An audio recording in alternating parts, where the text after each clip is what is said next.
Brian, you look refreshed. Oh my gosh, dude. Actually, there's a guy, I can't remember if we talked about it on the air or just in conversation, but there's a guy who trains at CrossFit Charlotte who's been in Istanbul, and he's like, dude, that sign just came on back there. Yeah. He's like, dude, you have to go to a Turkish bathhouse when you're there. And I like made some plans for yesterday. I wanted to take the boat tour down the Bosphorus Strait here. I'd heard good things about that. I majored in history, so that was kind of like a structured thing I was going to do yesterday, and I left today just kind of open. I had 3 things in my mind that I might want to do, but I didn't like make a concrete plan for any of them necessarily, and the day worked out perfectly. I ended up going to CrossFit Niche, which is actually a very new CrossFit gym, very nice, very clean. But the guy who owns it according to him, he opened the first ever CrossFit gym in Turkey, in Ankara, which is the capital, back in 2012. And he told me he competed at the CrossFit Games in 2016 in a Masters division.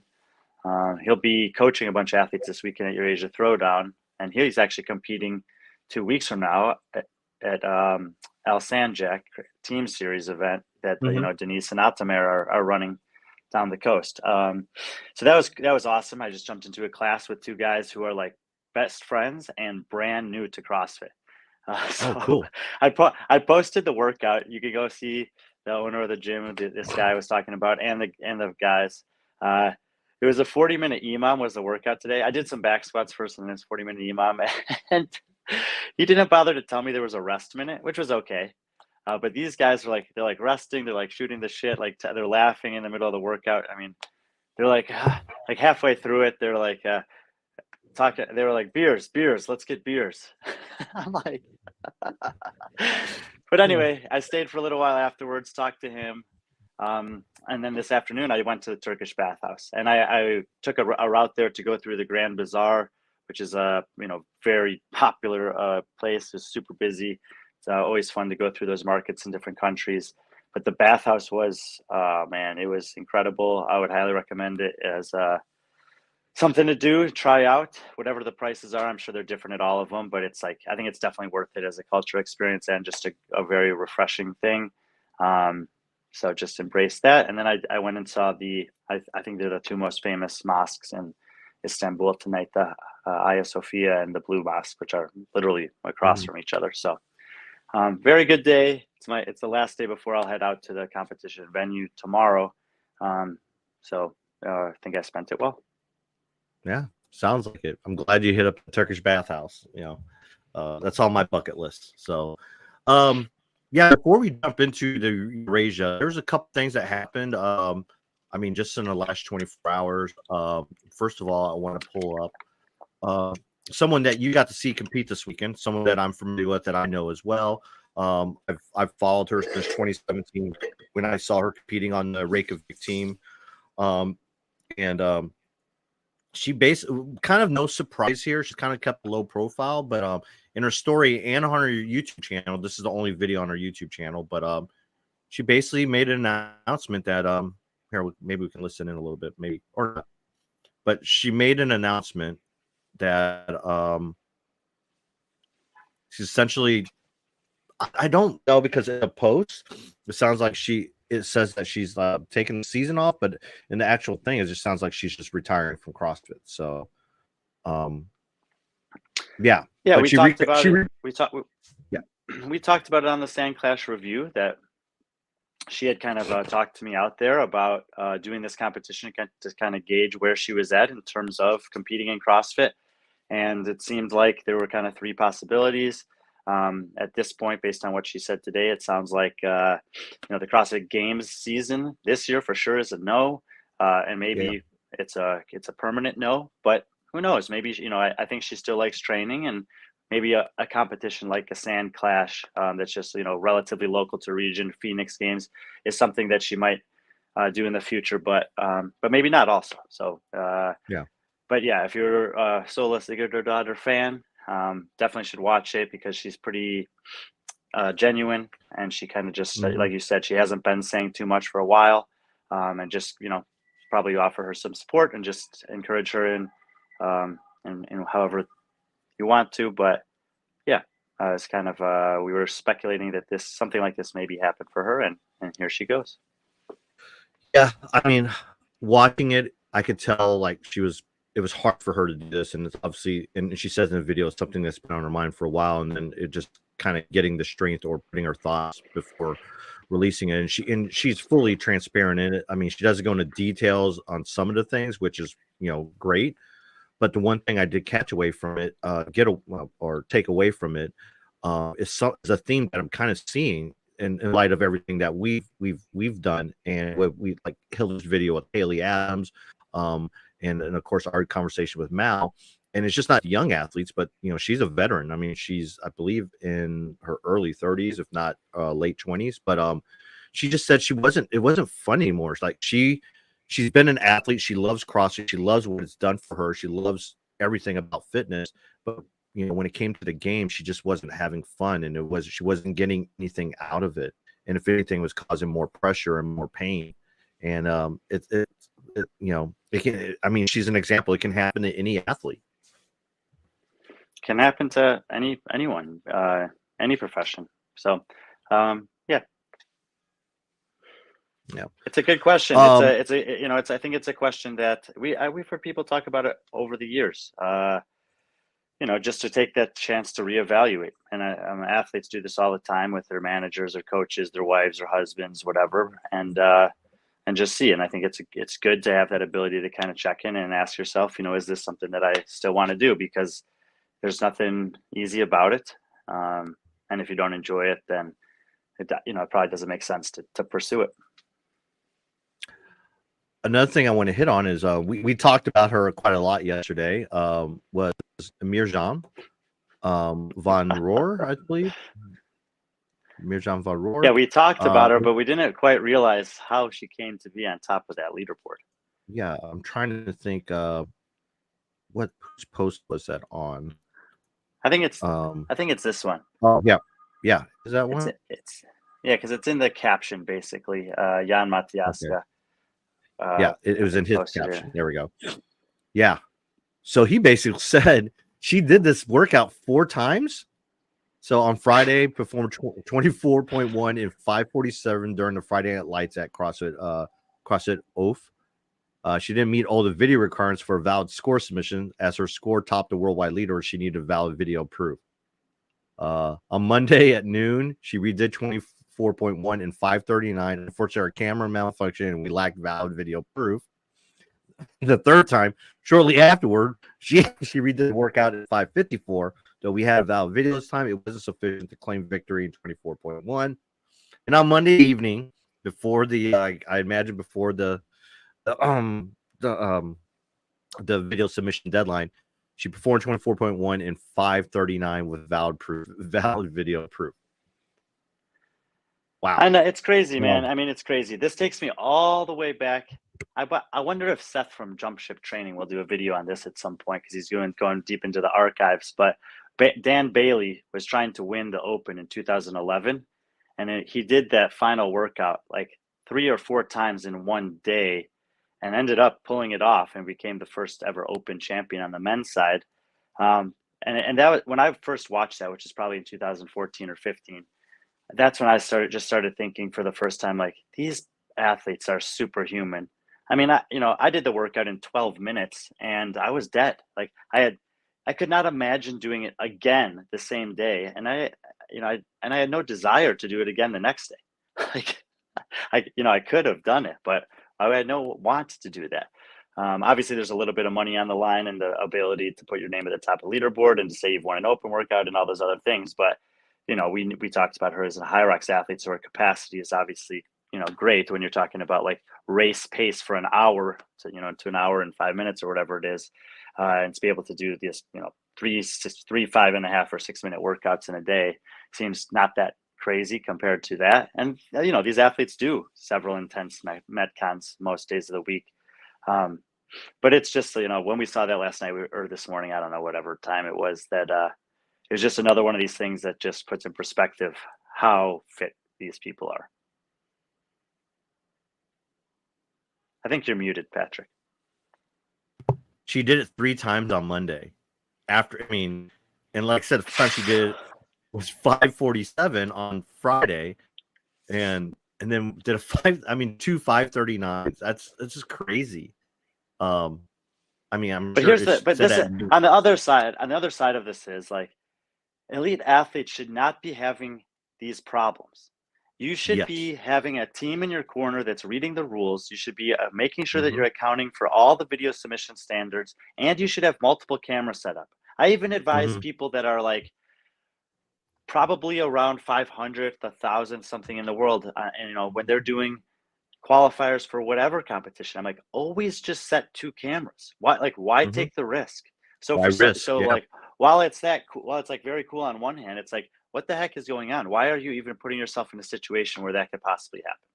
Now, if you Yeah. have a, if you, let's say she does the 5:47 on Friday, everything is good because she's taken all the precautions. She's read through the standards. She meets all the requirements. She has multiple videos. One of them's good enough.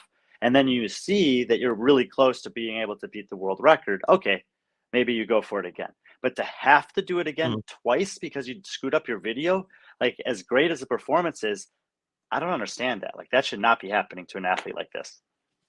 Yeah. I mean, and she's a relatively inexperienced athlete, but I will say, again, we But yeah, brought this up yesterday. but Jan Matiaska is not, and she's Is got not people around her exactly that've been around for a while. true, and you're right. Um, but I will say we've discussed this yesterday. Is like a lot of the elite athletes are kind of like shrugging this off, like the Open doesn't count. Well, this is cool to see that for her it does count. That her goal going into this workout is to win it. And I mean, that's cool because you talk to some of the other elite athletes. I mean, they said it's like, oh, just kind of make it through. I'm going to put up a score up there, do it once. But it's just kind of cool to see an athlete of her caliber just go out Yeah, and I mean, and look, try to win. there's for the people that want to say that the Open doesn't matter, it's like it matters to some people. It absolutely It does. does. And there are 4 stages of the season, and 3 of them have a payout, and the second Mm-hmm. highest payout for the first place in any part of the season is the Open. At least historically. Obviously, the games is a massive payout, but last year was 10,000 for winning any of the semifinals, or at most 10,000, I think, and then 15,000 for winning the Open. Nothing. You don't get anything for quarterfinals, no matter how well you do, Mm-hmm. except for a Which is spot in the crazy. semis. It blows my mind Well, considering how quarterfinals is the most important stage, but that's another well, topic, I in don't my know if it's the opinion. most important stage, but you see that there is a built-in level of importance to the Open. It's like the Sure. prize for winning it is a significant amount of money for some people, and Mm-hmm. especially if you um, don't live in the U.S., that $15,000 can weigh a lot heavier in some of these other countries. I mean, it's always interesting when you travel internationally and you have the currency exchanges. But like I saw, Mm-hmm. I saw Siberian Throwdown like posted their prize for West Siberian Throwdown posted their prize purse for this summer, and it's like 2 million Russian rubles. So I went and looked that Mm-hmm. up to see, and it's like it's not a substantial amount, 20 something Yeah. thousand dollars. So for $15,000, if you're a Russian athlete and you win, even if you have to pay taxes on it, it's a Mm-hmm. million plus of your currency. Like Yeah. that's a That's lot. I'm sure crazy. that's a lot. Yeah, it is. Yeah. And there's a lot of Um, countries like that, so it can be a yeah. big payday for some. But good on her. I mean, again, it's a really decent payday. Payday. If you think about it, it probably, in terms of workout time, is about 30 minutes. She made, over $2,024. Right. For 30 minutes of work. I mean, obviously not counting setup and stuff like that, but obviously, I mean, that's just to kind of put it in perspective. And So, so did Colton Mertens, who we mentioned he won that oh money yes. yesterday, but we didn't realize how impressive Hmm. his well, we knew it was an impressive performance, but of course our boy Matthias Laperf has put it into context for us and everyone else, and I Yes. think maybe some people have seen it because he just recently made it public. Yeah, let me pull that up.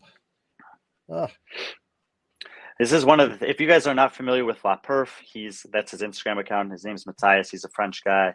He works with me in Barkley, and he every so often. Sometimes he does it more regularly than other times. For a while, he seemed to be doing it every week. But he puts these posts up that kind of quantify. Usually, they quantify really impressive performances. And in this case, obviously, Colton had a pretty impressive showing, and it turns out that it's the fourth most dominant per his model or his study performance in open history. I think Jeff Adler 20.4. He is a clean ends with there's a clean and jerks, the pistols, the box jumps, and he beat like the entire world by a minute on a 12-minute work. He did 12 minutes. Everyone else was like 13 minutes. I think Fraser was second place, and it was like the first really dominant thing that we saw from Jeff Adler. This is before the 2020 CrossFit Games, obviously, when he did, when he qualified for the top 5, and he was coming off a 33rd that was like just lost in the shuffle of 2019. So this kind of was the first thing that put him on the map, and it's by far the most dominant performance on the list. We see Irving Hernandez. Was cool to see him on here because we just mentioned him, like just offhand in the conversation this past week. That 14.2 is the overhead squats and chest bar pull-ups that increasing rep rates in a fixed window of time. Let me guess this. Let me guess the workout for Austin. Let me guess. There was probably deadlifts in it, right? Yeah, I mean, what does it actually say there? 18.4. I can't. I'm actually surprised. I think that's the repeat of the 55s, maybe. But I think that was handstand. Oh, it was walks. Diane handstand. It was was it handstand Diane? I believe but so. I did a study with 1 year. I did a study years ago with Get With The Programming about the most dominant athlete movement combinations in history. Malleolo and deadlifts was one of the eight or 9 that we studied, but he wasn't the most dominant in isolation on those. But he was up there. He was really close. I think it was either Sam Briggs with muscle ups, or Katrin David's daughter with handstand walking at that time. We also did Bridges with thrusters, Camille with chest bar pull ups, Brent Frykowski on chippers. We had a fun one, Cole Sager on the final workout at regionals, and Austin Malleolo on deadlifts. There's Mertens, and then Josh Bridges on 14.5. Yeah, that was the clock will save you not thrusters and burpees. Yes. Disgusting. I remember doing that workout alone in the gym with like one guy judging me. He pulled up a chair and sat down because it was taking me so long. Yeah. And then his brother took 3 times longer than me. Impressive. I mean, just LaPerf just doing this stuff. It's just that's crazy. And again, just shows if you think stuff like this is cool, is fun, he's an easy follow. Like, he doesn't post any superfluous information. When he posts something, it's going to be along the lines of this. It's fun. It's factual. He has some methods that he's developed over time for being able to dig into these. And he and I and Barkley are constantly kind of brainstorming different ways to go about evaluating the things that he likes to study. So always love it when both Barkley and I got a message from him today, and we were like, Barkley actually said, he's like, I was waiting for this. I was wondering about this. And I was like, sweet, that's amazing, Matthias. So good stuff. And I think the final thing we want to talk about before we move on to Eurasia is Spin. Our buddy Brian over at Barbell Spin put out a really cool article. You can go. It came out about an hour ago. 11 women from the 2023 games are not competing as individuals in 2024, and it's quite a list. Here's a list of women. Emma Carey did not register for the Open. She said she was taken off. Annie Thorster is pregnant. Jamie Simmons is going team. Kelly Baker Shirley, she didn't register for the Open. Christine Colbrander through injury. Alexia Williams through injury. Matilda Garnes is going team. Ella Wunger is on team. Michelle Basnet did not register for the Open. Shahad Badubs did not register for the Open. And Emily DeRoy going team. Yeah, and this article is great. It's a great observation. It's concise, but he gives you the information you need right off the bat. He basically says this is 11 athletes is more or less the turnover rate that we expect. It's an average from one game season to the next. It's usually about 25 to 33% of the field that makes it one year that doesn't make it next year. But it's usually not that they're eliminated from the competition before it's even begun. And then he contrasts it with the men's field, in which there's only 3. It's Noah Olson and Chandler Smith who are going team, and Jason Smith who failed the drug test. So it puts kind of in comparison that Spin's been killing it, dude. He puts out a ton of content. He's got a really good pulse on what people want to know. If you're not already following his stuff, you definitely should be. His articles are to the point. They give you the stuff you want to know. They're very timely. He doesn't have a timeline, or we have to wait to publish the next day or on the weekend or whatever. So, and this was, I haven't messaged him today. I was like, dude, that's a great article, great observation. I was thinking there's gotta, we had talked about it, that I'm going to go through the top 200 list we had and weed out everyone once the Open finishes.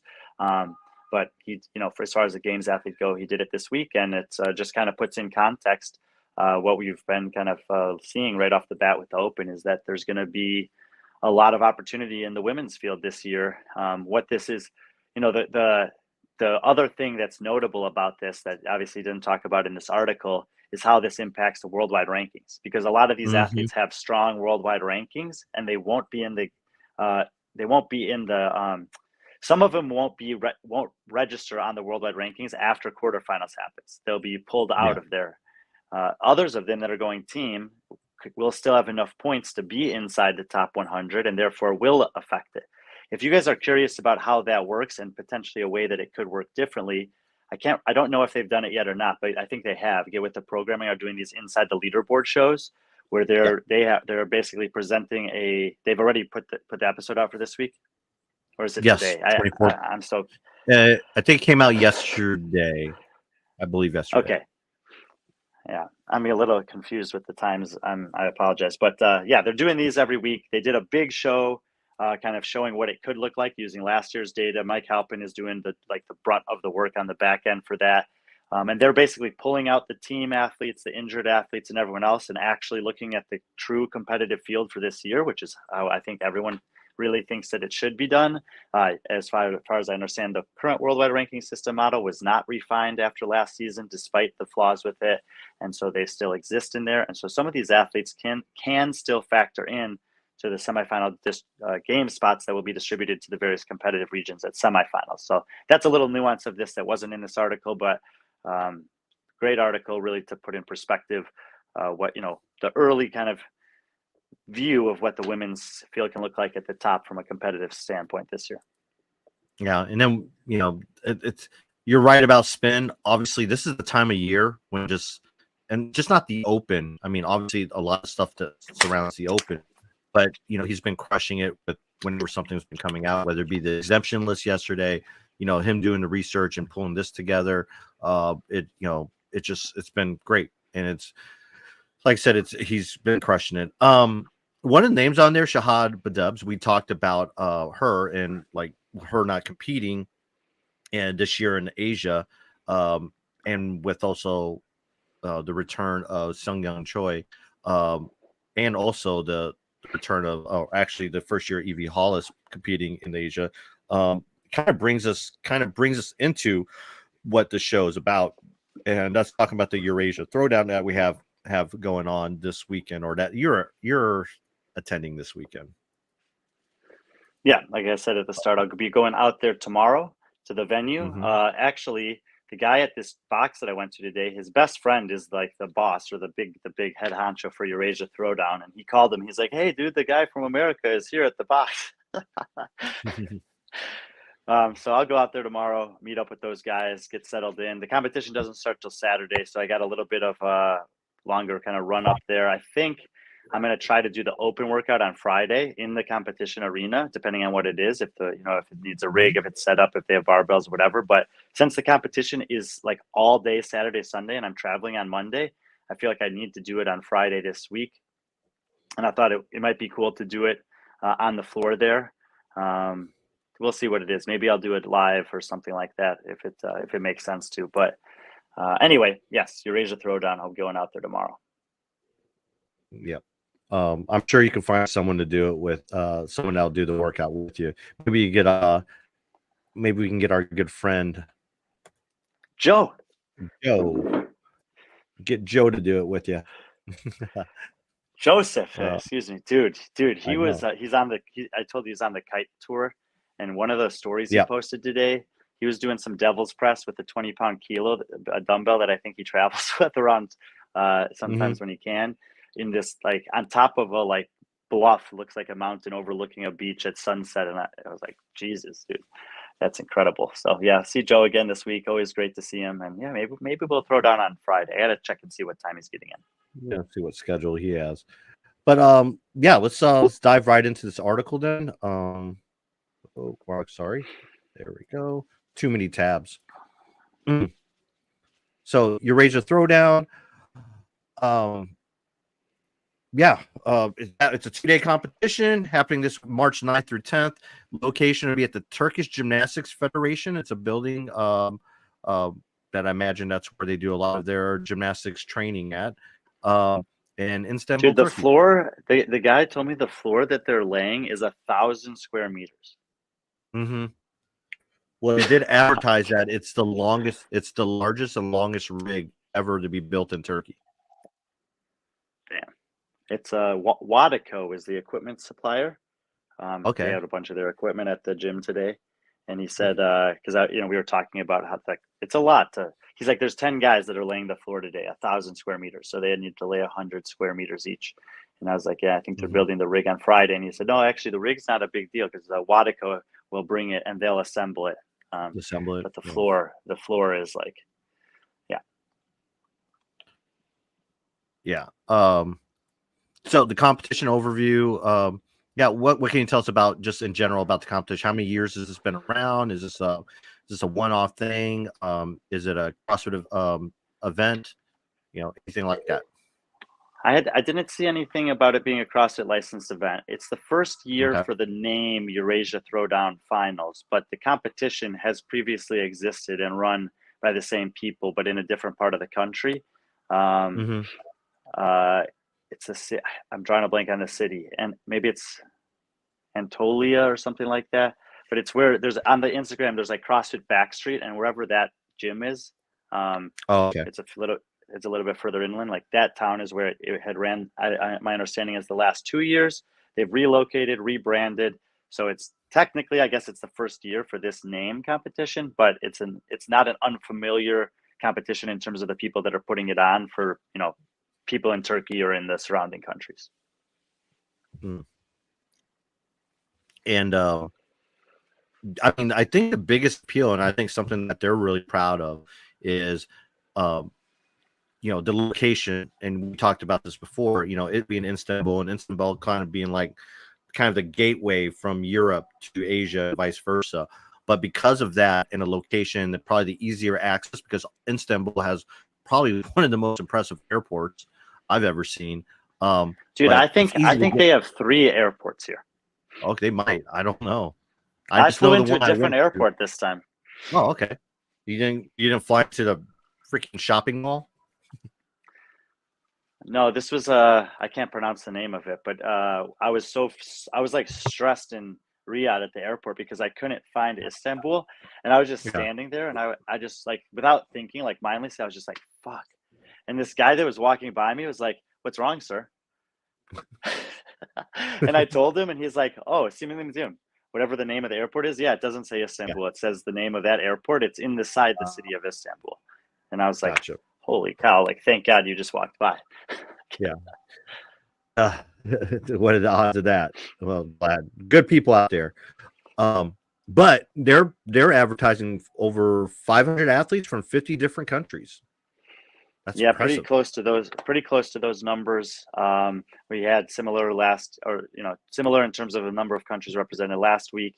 And it's cool. They'll have several different divisions from beginners all the way up to scale, to masters, teams, whatever. So, great representation of countries. And as you say, this part of the world, like it's easy to travel country to country. Like, in the United States, Canada and Mexico are the only 2 boarding countries. Everyone else, you got to take a plane. Here, there's a lot of different ways to get here. That's all the list of the countries. That's awesome, dude. Yeah, Guadalupe, Kuwait, Kyrgyzstan. I mean, Libya, Mexico, Palestine, Serbia, South Africa, South Korea, UK. Okay, Mongolia is on this list, right? Right in the middle, towards the bottom. Yes, it is. Right there. Yep.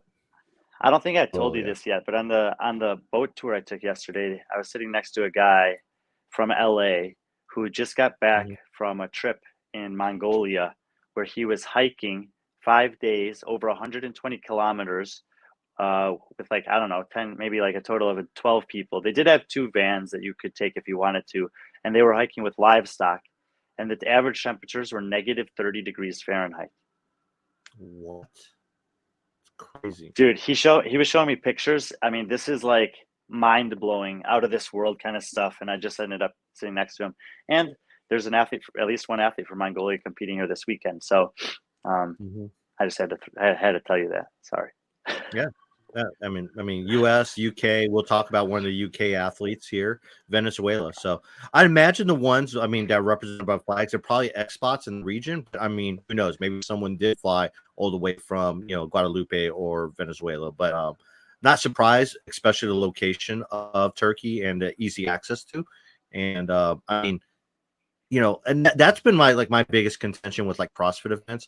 I think that I think it's smart that they moved it from that other area to Istanbul because of you have availability of more hotels and you kind of turn it into a trip. I think I think there might actually be a hotel attached to the venue, and we've seen this in obviously in the Dubai with the tennis stadium. They have that at the Fittest of the Coast. I wrote about in that article that there is very easy to find lodging, food. It was close to the airport, all those things. And you think about a competition like Iron Games, that they're moving from rural Utah to Salt Lake City this year. And I think that's a great decision for them for all those reasons. We keep talking about the fact that competitions want to attract people to travel to their events. And if you want to do that, make it easy for them to get there. In Istanbul, one of the easiest, countries to get to in this area, or cities to get to in this area, because it is so central. Yeah, and that's what I like. That's one of my first live CrossFit experience was 2017 regionals Central Regionals when they had it in Nashville, and it was packed. And it's downtown Nashville. It's obviously Nashville. People got to plenty of hotels, and then when we get to semifinals, granted there's other factors, but some of these places locations they had from the semifinals were really poorly attended, and I think a lot of it has to do with access and stuff like that. I mean, even going back, Brian, you remember because you were there. We had yet to know each other, but when they had in Fort Lauderdale, the South regional, where they had the hotel was connected to the convention center there, and they had a pool to connect the pool in the middle. And between workouts, you go out to the pool, and there's a bunch of athletes just laying out, hanging out by the pool instead of going to their room. But yeah, odd. It was the best. My hopes was, and I love Knoxville. I think Knoxville is, the people at the MAC, they do a great job with it. But I was really hoping Ed return to Nashville, but it could be a cost thing. Certainly costs more in definitely in Nashville to run the event. But yeah, the other thing we've always talked about the events is if you can find a way to get the city, state, country, whatever it is involved, it really, really can help out. So we've seen that a lot internationally, maybe not so much in the US. Yeah. So let's jump into basically the elite divisions. There's no team. It's mainly all individuals. They have RX scaled. Actually, there is an elite teams. RX. Oh, there is an elite teams division, but pretty small. Not that notable. And not very many notable athletes. Yeah. Well, moving on to the elite, which that's mainly who that's what you'd be covering. Men's individual division has 28 athletes registered. Women's has 7 athletes registered. And let's talk about the notable athletes, starting with the men. Again, we're using the charts and table with the full ratings. So for those who are wondering, the highest score, so the top athlete based on our ratings, will be rated at 99, and all the other corresponding athletes will be ranked basically against the field, starting with that 99. Or maybe you can explain it a lot better than I just did. Oh, yeah. We talked about this before Sand Clash. All these athletes have a worldwide, the ones that are on this list, they all have a worldwide rating where they're not 99. The best in the world is 99, which is, I think, right now, Adler and Vellner might have 99 or something like that, but Roman might be 98 something. Anyway, but we have another, we pull it aside and then we do it for the field. So it's like similarly to a scoring table where top's 100, last is 0. and you can kind of see the scale in between. And so in this field, the top rated man is Augustin Volishnik, who you may have seen before, actually. Last year, he won the first heat of the first workout at the European semifinal.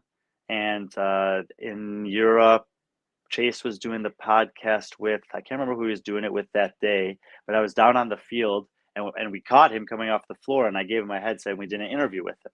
So if you want to see him, you can go back and watch. This was that workout. You can watch an interview with him that I did on the CrossFit podcast last semifinals in Germany. He's a 3-time fittest man in Croatia. He ended up placing 5th in that workout and 27th at the semifinal. So a lot of the guys in this part of the world know who he is for sure. And, he's, I guess on paper, he's one of the favorites coming in this weekend. Yeah. And I didn't know this about him, but looks like he competed at the games in 2019. So he's been the national champion 21, 2, 3 for sure. And also in 2019. Yeah. Yep. There you go. Augie, everyone calls him Augie Volishnik. Yep. And it looks like he's a gym owner too, because that's actually how I found him is when I typed in his name, it didn't pull up in the search. And then so I just his gym popped up. Dude, does that say he's Augustine the 8th? Yeah. Oh, come on. That's Billy. It says, yeah, it looks like the 8th. Okay, no, okay. it's Sorry.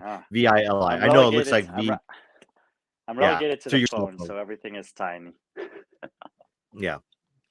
But he's on paper, he's the favorite based on the field rating. Well, he's the favorite based on the field rating, but the field rating only factors in 2 years of competition, just like the worldwide ranking does. And there are 2 other guys in the field that we kind of highlight in this article. One of them is the other semifinal athlete from last year, which is the second guy on the list. He's the fittest man in Georgia, the country of Georgia. 4-time fittest in a row, I believe, Beka Kernadze. And he was 37th, I think, at the semifinals last year, 38th, something like that. And he also had his best finish on the first workout, a top 10 finish, which was 9th. Haven't ever seen him compete other than that, but we do have some data on him. And yeah, I'd say like you can see the drop off from Augie to Beka, and then from Beka to Nicholas there. So in the last couple of years, he's definitely holding his own relative to this field. Yeah, you mentioned that workout. Practicing for this event for a long time paid off to my 2 pulling coaches. So, got it. Oh, sucker for a dog. Oh, well, Patrick's got his favorite for the weekend. Exactly. I'm going with this guy. These are the 2. It's interesting because when we get to the women, we'll see the semifinals actually come out of Asia. But in this case, the 2 semifinals from the men's field are coming out of Europe. And it's like perfect, really, that it's the Eurasian Championships. And we have 2 male semifinals from Europe, 2 female from Asia. But a guy who wasn't at semifinals last year, but has been at the CrossFit Games twice, Alexander Ilin, is in this field. He was 55th at the 2019 Games, representing Russia that year. And then he was at the 2021 CrossFit Games, and I believe he withdrew on the first day of competition. So, there are a few Games athletes in the field actually on the men's side. Ilin was listed on the roster for the Kalashnikov team, the male Kalashnikov team at Sand Clash last weekend, but did not go. He subbed in a guy named Vitali, and instead he's listed on the roster here. So we'll see if he shows up. But yeah, these are the guys with the best accolades historically in this field this weekend. It looks like there's quite a few athletes. Well, obviously Greece is pretty much shares a border with Turkey, so you have quite a few athletes from Greece competing, some from Russia, Kazakhstan, like you said. So, and Charalampos Pavlidis competed at Fall Series Throwdown. So I got to meet him there. He was off to a great start there. He was in a top 3 position after the first half of the competition. I think he faded to 8th place. he had one or two events that kind of like hung him up a little bit. I think he's a little bit of a bigger guy. Some of the high skill stuff.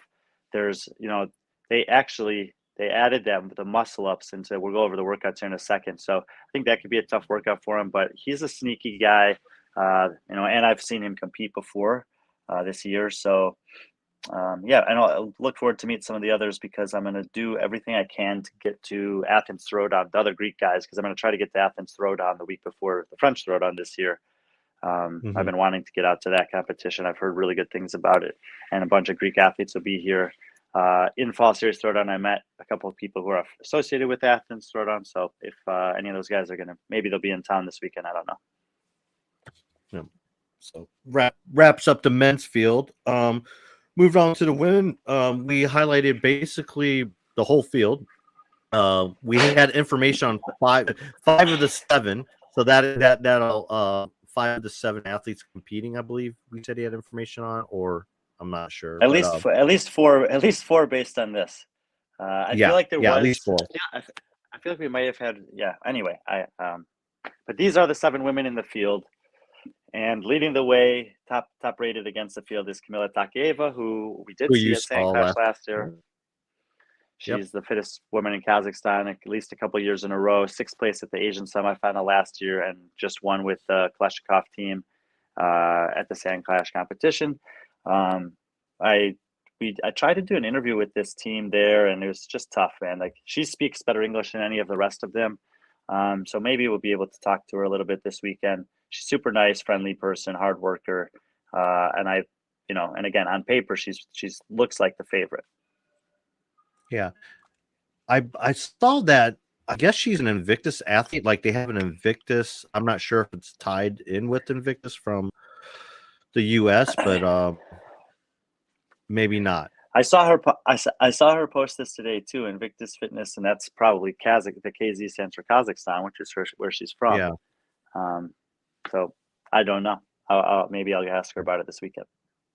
Yeah, definitely. Going back to the women's field,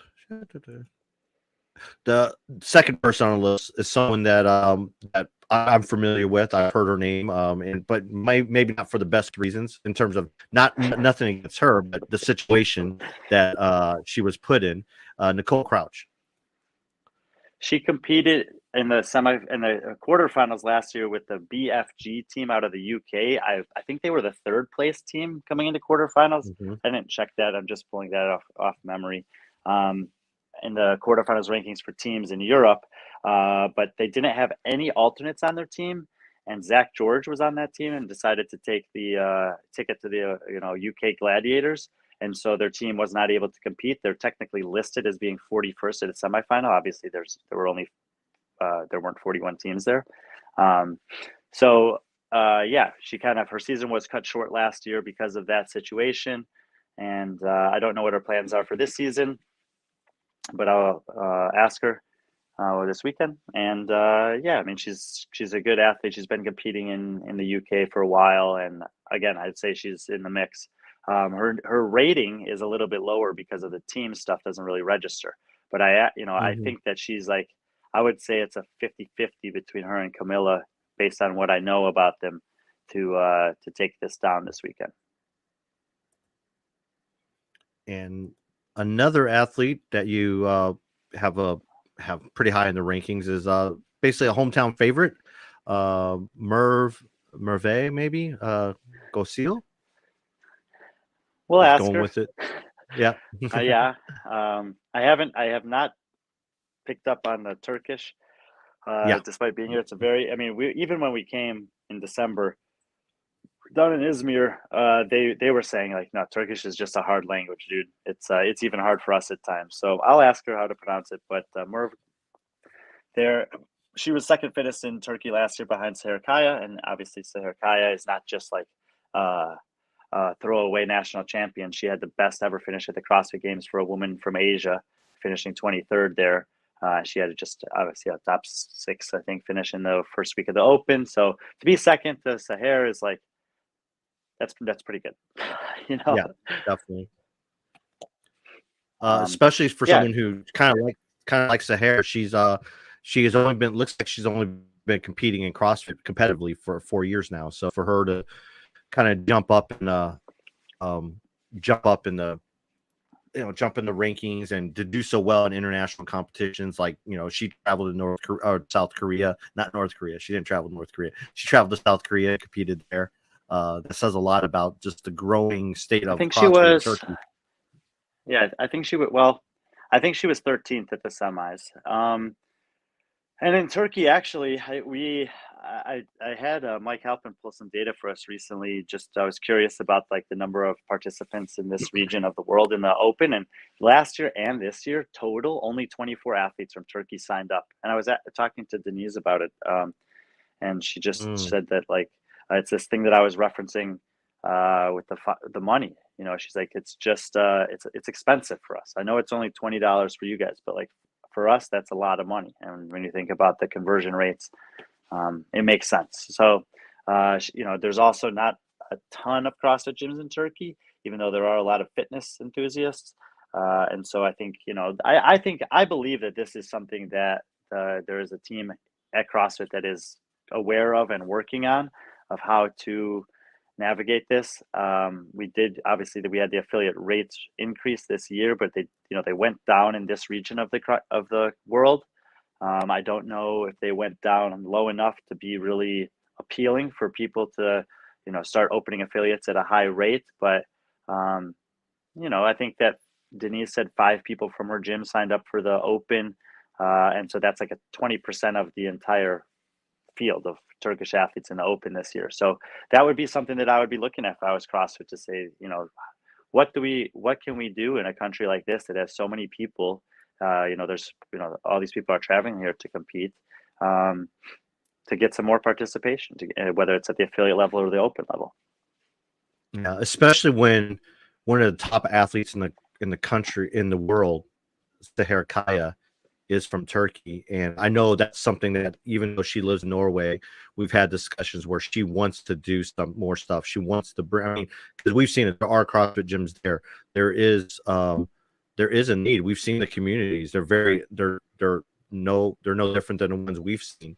It just, I think they need just a little bit more effort, maybe on the hand of, obviously CrossFit needs to be involved, but Seher said herself that she'd like to be more involved, and it's been known too. I mean, she looked like the Turkish government is they see that and they're supporting her this year in terms of like funding some of her trips and travel. So this could be the start of something, but and hopefully she can be kind of that driving force. But like you said, when you have a competition that still brings in 500 athletes and fit from 50 different countries, it shows that there's a willingness there is functional fitness is alive in Hungary, in Turkey, and that are people that want to compete in it. So Carl, I think what Brian said kind of answered your question. Are these athletes from this part of the world more invested in these type of live competition environments, or not so interested in the CrossFit Open? I think Brian kind of addressed that in terms of the cost. Would you rather pay $20 for the Open or pay probably the entrance, the registration fee to do a competition? They probably get more out of the competition than maybe doing the Open. So. Yeah, and I mean, this competition is happening in Istanbul, and 2 weeks from now, that family that we visited in Izmir is hosting a competition down in it's south of Izmir, on the beach. Nice resort. That will also, they will also be very well attended, and so you have a high density of athletes that are eager to compete.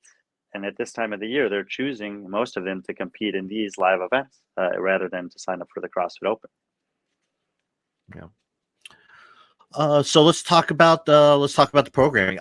After going through, like, editing the article and going through some of this program, I really like these workouts in terms of a 2-day competition, 6 court events, 3 per day. I actually enjoy these on paper, these sound really tough and fun at the same time. So maybe you might disagree with me, but let's start with event 1. It's a triplet: 30 front squats, 20 shoulder overheads, and 10 thrusters with a 7-minute time cap. Let me pull up the weights here. Right, because they're increasing weights as the reps go down and the movement gets harder. So you're responsible for changing your weight, I imagine. So, yeah. So it looks like 60 to 40 kilos. That's a Oh, go ahead, Brian. 135 and 90. That's 135 and 95 basically if you're in the US. Mm-hmm. Then you add 20 kilos and 10 kilos respectively for the shoulder overhead, and then you add another 20 and another 10. So the women's thrusters weight is ending at this opening weight for the front squats for the men, which is about 135, and the men are ending at that 200, basically 200. Is that say 200? And it says 100 kilos. They're ending at 220 for 10 thrusters. Yeah. Oh my God. So that's what I like about this, because you would think this would be switched, where thrusters would be the lighter weight and front squat being the heavier weight. But I like that. I like that take on that, because you're going to do the front squats at lighter weight, more reps. Yeah, it's going to be. Ooh, I mean, that's going to be spicy, man. You have to think about it, and you have to think, especially like 205 compared to 135. I think that they probably got it right, because I do think that that's the men's field a little stronger than the women's field, but I think that the women are going to finish that, and I think that a lot of the men are going to get time capped on that last barbell. Yeah. I mean, this is a pure weightlifting test that is not a 1 rep max. The strongest guys are going to win, but they're going to hurt to do it. Yeah. But yeah, I like that workout. I really do. And then you go from something like that for 7 minutes of just like tasking your just shoulders and legs, quads burned, and you go right into a 5K row. Well, and actually the competition venue has 2 competition floors. They have the main floor, which I believe is 14 lanes wide, and then they have a second floor that's on this day that's going to have 28 rowers on it. And the elite athletes are starting with the 5K row. So they will do event 2 first, and then they will go do that weightlifting test. Yeah. So either way, half of that, some of that divisions will do 1 and then 2. Some will do 2 and then 1. This happens at events when you're running many divisions on different floors. But yeah, this is, for the best guys, you're looking at 18 to 20, I think everyone will be 18 to 20 minutes probably. Maybe 1 or 2 guys go on sub 18. The women will be, a minute or 2 slower than that. So you had a long test on a rower, and then you go and hit the barbell, and right off the bat, it's very reminiscent of traditional kind of regionals programming on a Friday, where you get a long test, you get a heavy test, and so you have, you can think back to Haley Adams with the year that she won, I think at the MAC, where she was like 20th after the first day because of the lift, and then she ends up winning it anyway. So you're going to see some shuffling on the leaderboard in the first 2 events, and then you kind of settle into the little bit more classic CrossFit that people like to call it. So the real quick story about the 5K row. So obviously, I took my ACFT this past Sunday, and they have an alternate event besides the run, and the alternate event is the 5K row. And I think the time cap for that, I have to look it up. I think it's either 25 minutes or 22 minutes. I'd have to check. But I was like, nah, I'm good. I'd much rather run. I'd much rather run one leg than do a 5K row. Try to, it's just, and I used to like rowing, but now it's just, I don't know.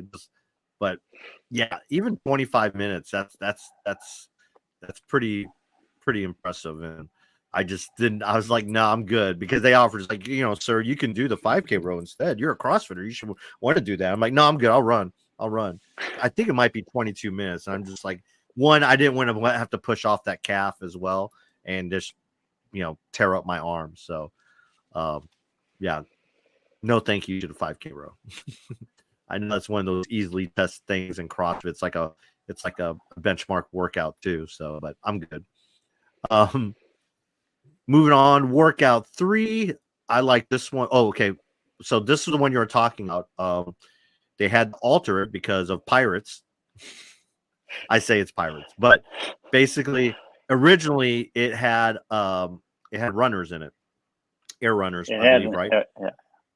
Yeah, but they didn't arrive, so they changed the workout, and you can see attention to all athletes there. They say the transport from South Korea carrying the air runners that we were going to use to not pass through the Suez Canal due to the war in the Gulf, and it's won't be in time for the competition. So they've modified the event. And can you read it there, Patrick? Yeah. So it's 50 burpee box jump overs, followed by, for the men, 30 ring muscle ups, 20 ring muscle ups for the women. And this is all done with a weight vest. So you'll have 20 pounds and 14 pounds for the women. Every time you break from the ring muscle ups, you have to do 7 shuttle runs, so 7 down and backs. Yeah, I think it's really, this will be the last of 3 workouts on the first day of competition. And, you know, you think about the fact that you've already done 20 shoulder overhead, you've already done those 10 heavy thrusters, you have to buy in with the 50 burpees pressing off the ground. And so by the time you get to the rings, which normally the limiter is the press out of the rings, and you have the weight vests on. So I think great decision to do 20 muscle ups for the women relative to 30 for the men. And everybody is going to be doing shuttle runs because at that point in the day, you know, there's like fatigue is going to be setting in. You also have obviously the pulling on the rower, the pulling from the rings. So it'll be a nice workout to close out the day. And it's, you know, it gives me a little bit of reminiscent back to the muscle up biathlon, where it's like the game, what game do you play of trying to hold on? And I know how everyone will have a plan for this. Obviously they have a short amount of time because this was just announced as a change to kind of assess what's, but you should have, if you're an athlete, an A, B, and a C plan, depending on how you're feeling going into the workout and kind of what happens in that first set of muscle ups.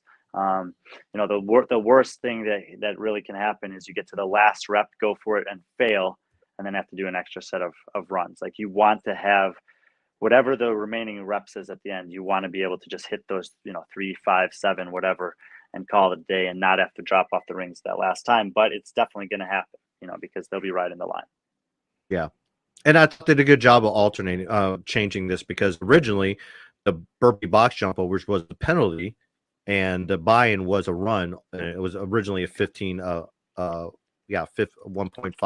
1,500 meter run was the buy-in. And then there was 5 burpee box jump overs was a penalty.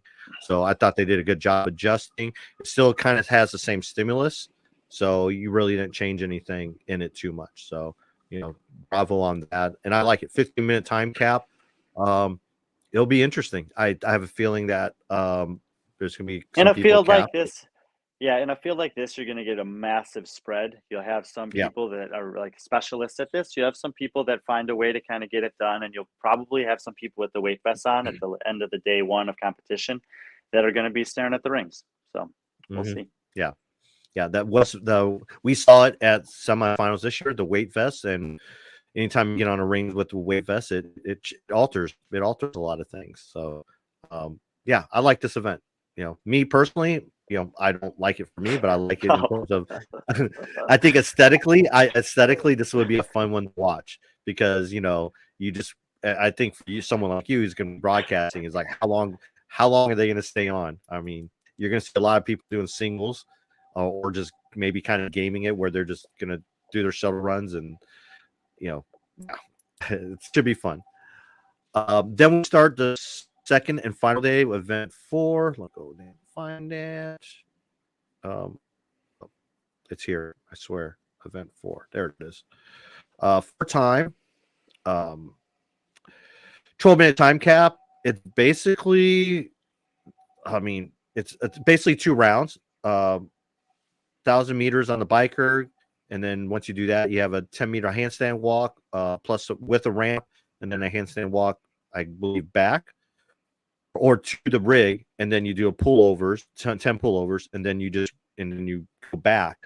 So handstand walk, ramp, handstand walk, and then you go right onto the bike, and then you just start all over again with the 1,000 meter bike, followed by the handstand walk, 10 pullovers, handstand walk.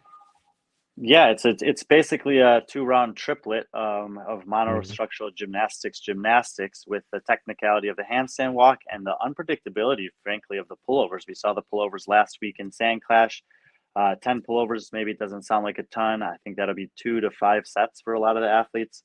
You know, just kind of depending on how they are at that. It is a movement and a workout that you could have a specialist kind of emerge from. The bike erg won't play into this workout very much at all. It's just kind of at the other side of the arena. I think that the skill on the hands and the skill with the pullover will win the day. And if you think about it relative to having a pure weightlifting test with that we saw in event 1, a pure rowing test in event 2, you know, we have now 2 workouts in a row where high skill gymnastics are going to be kind of the make or break element. And so through 4 events, you're probably going to have a pretty good idea of who the top athletes are here. Speaking of CrossFit Backstreet, yeah.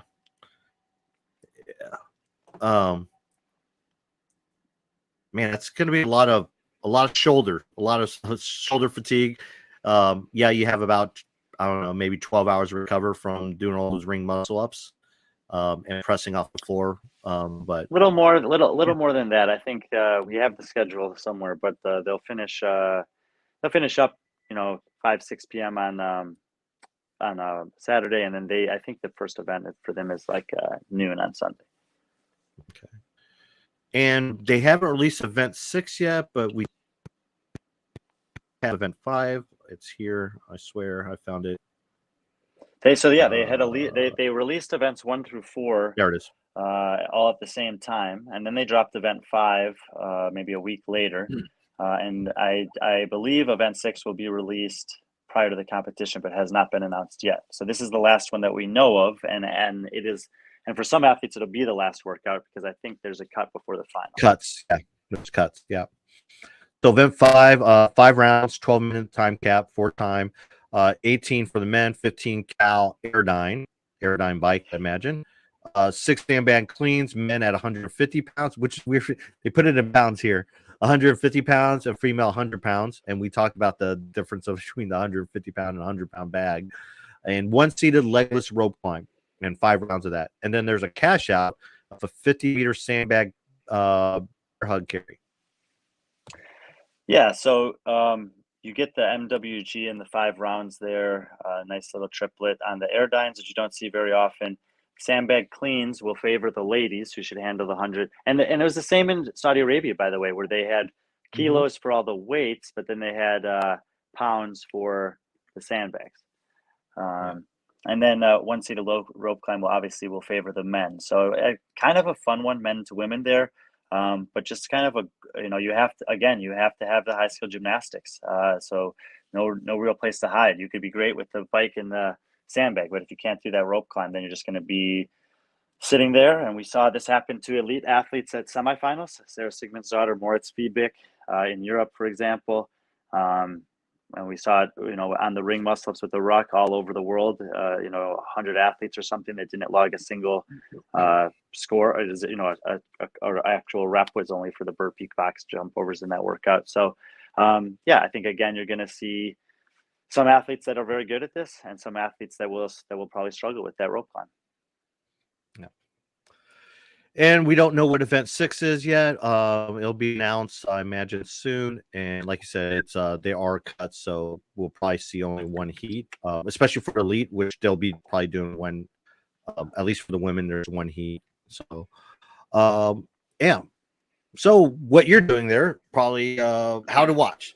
We'll have a live stream on all elite division heats for each workout on the B.Friendly YouTube. If you don't know, just head over to B.Friendly Fitness, subscribe, get alerts.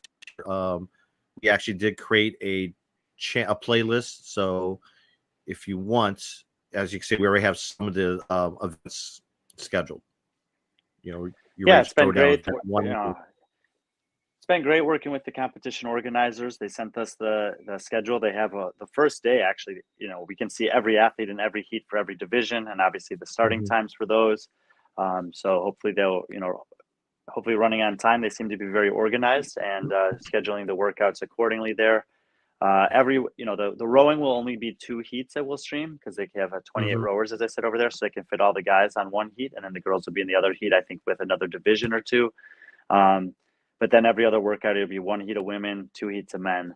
And all of those, we're going to stream each event individually, and none of the streams will be over an hour total. I'll try to get just, the heat. We'll take a little break, men's heat 1 break, and then the men's final heat.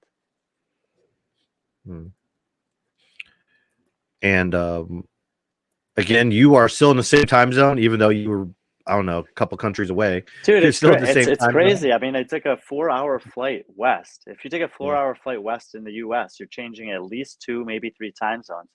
Same time zone in Istanbul as in Riyadh. So, yeah, who knows? So, if you're in Europe, depending where you are in Europe, you're either 2 or 3 hours earlier. East Coast of North America 8 hours ahead, and West Coast North America about 11 hours earlier. Yeah, so that is the Eurasia Throwdown. Yeah, excited. This will be really the first time you're going to be trying out some of this new equipment that we talked about. Obviously, there was a actual broadcast team there for Sandclass, so you're going to be rolling solo with this, providing commentary with your cute little toys and devices you bought. So looking forward to seeing that. Yep, I got to step up my game on the technical side. So I think it'll be good. Yeah, I think so too. I mean, again, that's why just bringing coverage to an event like this. That means so much already. I don't know. Anything else you want to say about Eurasia Throwdown? I think we had a pretty good summary of it there. I mean, that's kind of what we know about the athletes. Obviously, we're going to learn about some of them. There's always someone that surprises, and get to meet a bunch of people this weekend, hopefully. So if you are there at Eurasia Throwdown, and as long as it's not during one of the elite heats, please stop me, say hi, introduce yourself, and looking forward to it. Remember that one time when it was like 2 months out from semis and we haven't heard anything about media yet? Yeah, that's pretty much how it normally is. It's tough. It normally is. To plan. Yeah. It makes it tough to plan. It makes it tough, for a lot of people who really want to be involved and want to, kind of get something on the books and make travel plans. One thing I could say is you'll probably find out prior to the athletes, because they're not going to know until after quarterfinals happen. Then they have to do their review, and it's one of the big question marks that people kind of have is about they want to, people want there to be increased attendance at semifinals. They want there to be all this hype and whatever, but we don't know the athletes till late, and for the media, it's also can be pretty tough to not have that information now, so that you can start making plans for it. Yeah. And I mean, CrossFit is in the middle of the open right now. So, I'd probably expect something maybe, there's almost a month between the end of the open and the quarterfinals. Hopefully something will be put out between that month. Obviously a lot of stuff that they've been putting out in terms of press releases, media has been all pretty much open related. So I think that's where their focus is right now. Yeah, I agree with you. It would be kind of cool to know that stuff. I talked to a friend the other day. She went ahead and just booked her flight to Dallas, even without knowing if she's going to have a role or media pass, but she did it anyways, because at the end of the day, she's still going to be there, wants to attend it. In terms of the state media, we don't know. Obviously, there's a lot of contention going on about that. We talked about that yesterday. I think Scott from Clydesdale, he put something up yesterday as well, talking about media and some of the stuff. So I highly recommend you watch what he put up as well, if you're a media or content creator as well. I don't think CrossFit is trying to, what do you want to say? I don't know, censor media.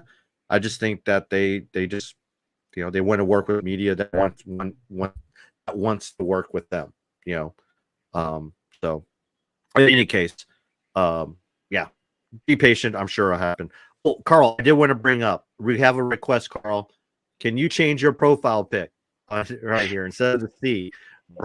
Maybe put a little HGR, or I don't know, something that's product related on there. That'd be great. So what is outdoors? He was asking if the event was outdoors and what's the weather. Not outdoors. It's inside, and the temperature's kind of between 40 and 60 degrees here throughout the day. Yeah. So there's a lot of, you walk in this city a lot. So you go outside and you're like kind of cold, but then you walk up a hill and you're warm. Yeah. I don't know what's going on here, man, but yeah, I agree. 3.2 subscribers. I think we're up to 3.5 now. But anyway, it says right here like over 5,000 people are watching us right now. So I don't know. We've never. I don't know if that's. I have no idea what that is. I mean, unless that's like really 5,000 people that really wanted to watch this preview show. I mean, I don't know, but either way, I'll take No, it. I mean, dude, Eurasia Throwdown reposted it, so it's possible that we have a lot Yeah, of new listeners could be. today, which would be amazing.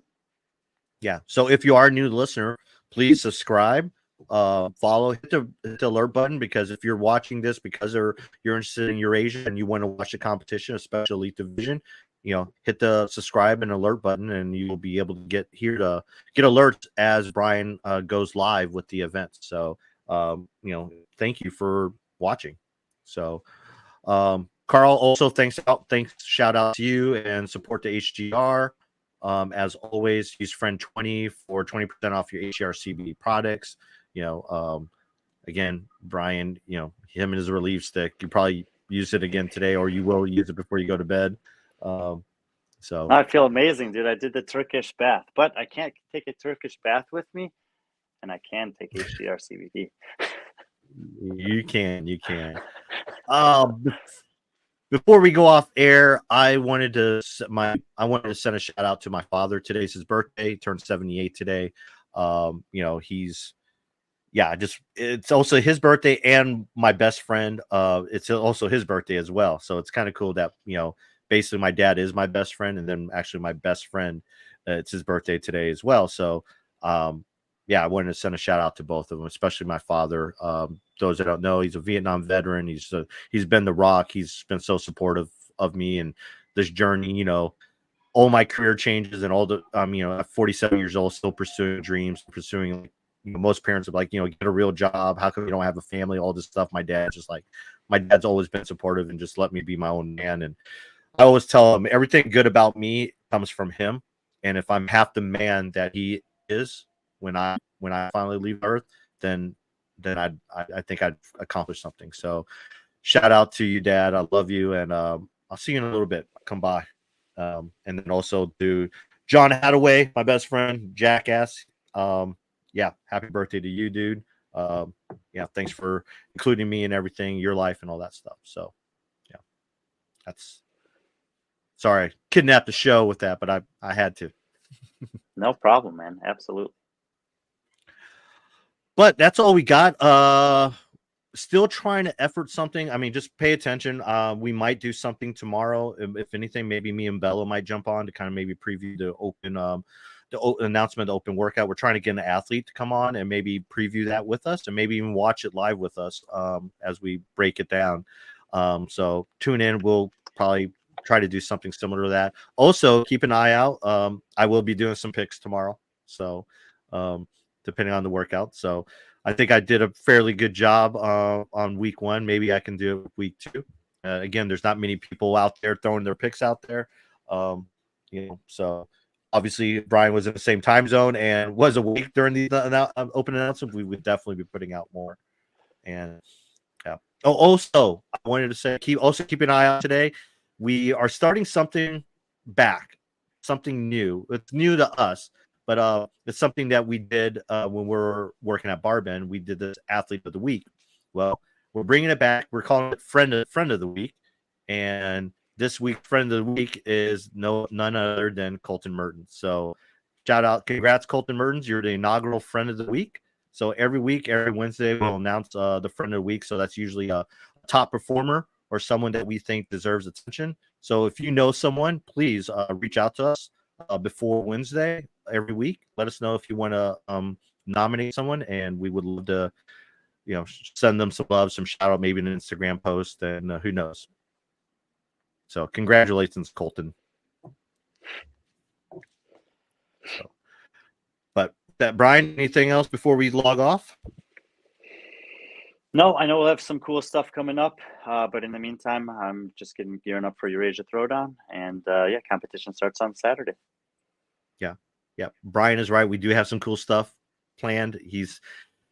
we've been having some cool discussions with a lot of different people in the space, and hopefully and I'm trying to have some conversations with people outside of the space as well. But you know, a lot of cool stuff in store. And we're happy that we can share this, and you guys are all there along this journey. But again, thanks, shout out to Carl. Thanks again for the support. HGR CBD, use code friend20 for 20% off your HGR CBD products. And as always, subscribe, like, comment, and hit that alert button. And be friendly today. Be friendly, our friends.